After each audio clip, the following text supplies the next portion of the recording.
Destiny has been a roller coaster, and not just the game. A lot of players have done some wild stuff. I'm Falcon, and today on gameranx, 10 crazy things Destiny players have done.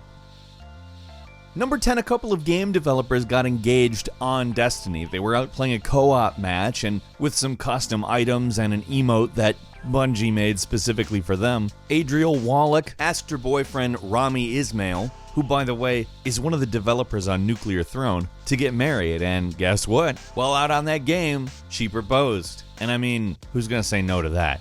Number 9, some fans have made games that are just really cool. For instance, somebody was able to translate most of Destiny into a text-based RPG that frankly has levels of detail you would never expect, including content that was cut from The Taken King. But probably my favorite of the fan games is Project Tiger, a side-scrolling reimagining of Destiny that is frankly one of the coolest things ever. It's got great music, it's got great art, it's fun as hell. Number 8, a Destiny player took a servo, taped it to an Xbox controller, and said, you know what?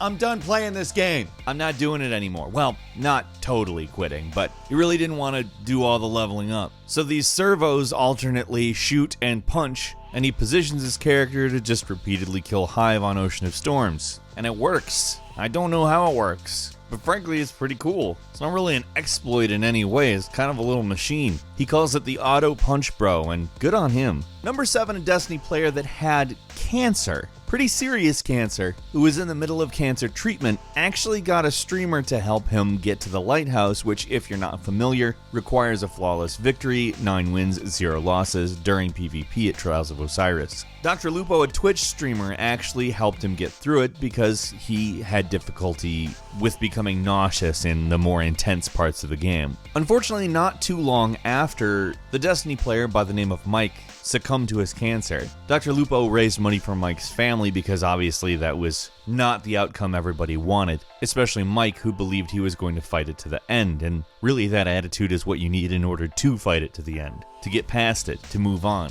Unfortunately, it doesn't happen for everybody, and it's important to remember those who don't make it. Number 6, a player who had 7 brain surgeries in less than a year was given an exotic rifle called the Fate of All Fools. There is only one Fate of All Fools in all of Destiny, and it is the one that he was given. And it was given to him because of his wife posting about how the game has helped him. Now, his brain surgeries caused a lot of memory problems for him, and he was also prone to infection. The community team of Destiny contacted them and said, hey, you've got something waiting for you. And as it turns out, he had the Fate of All Fools in his inventory, which had to have been pretty sweet. In The Taken King, the weapon was added but was called the Jade Rabbit, had slightly different stats, keeping the unique item for Eric, who has definitely had more brain surgeries than anybody should ever have to, which is 0. Nobody should ever have to have brain surgery, but the human body isn't perfect. Number 5, a gentleman by the name of Kirby Downey uses 3D printers to make very cool replicas of a bunch of different weapons, guns, other things from Destiny, and he posts videos of all of it.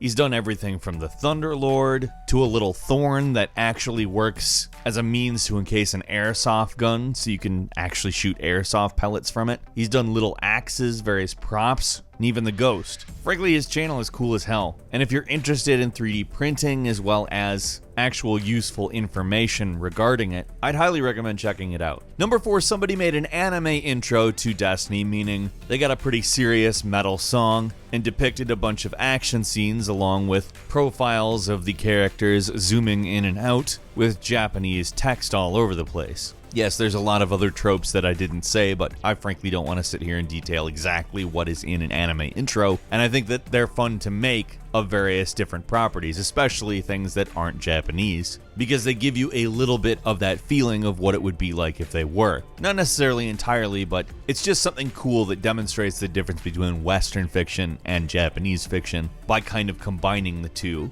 It's a fun contrast, and this is no exception. It's actually one of the better fake anime intros I've ever seen, and it just uses footage from the game. It's awesome. Check it out. Number 3, Kade 6 has an interesting story. You can learn about it through the Grimoire cards, and you have to kind of piece it together though. That being said, a damn good illustrator by the name of Tyler Champion said, you know what, that should be a comic instead. So we took that story, which has to do with Kade 6 trying to take the moon back from the hive, and it's gorgeous. It is a damn good piece of art. And the original writer of the story, Seth Dickinson, said he got a little choked up reading it. Seriously, look at this art. It is amazing. Number 2, fans don't just 3D print replicas, they also make them out of Legos. There's various cool builds, from Wombat Man's scout rifle, to Zazie Nambi's Sunshot, to Shadow Knight 36's recreation of the Fallen Walker level. These things take skill, and also finding the right blocks to do that has to be nuts. Finally, number 1, I mentioned the Grimoire cards a few points back, and you can get a lot of lore out of the game using those. But for some, it's more of an extracurricular activity. Not so for My Name is Bife. This gentleman has created an animated series, which you can watch on YouTube, that plays out in a sort of motion comic style, if you've ever experienced that. It's not quite as lively as full-blown animation, but at the same time, it's gorgeous. His channel is also filled with a very large number of other various lore videos, and frankly, it's all very good. He does a better job presenting the story, the lore, and all of the extra stuff about Destiny that you'd never see if you didn't go looking for it or didn't want to pay attention, and makes it really compelling. A few bonus points for you. Somebody made an Echo Dot into a ghost because, let's be honest, it's kind of a flying Echo Dot.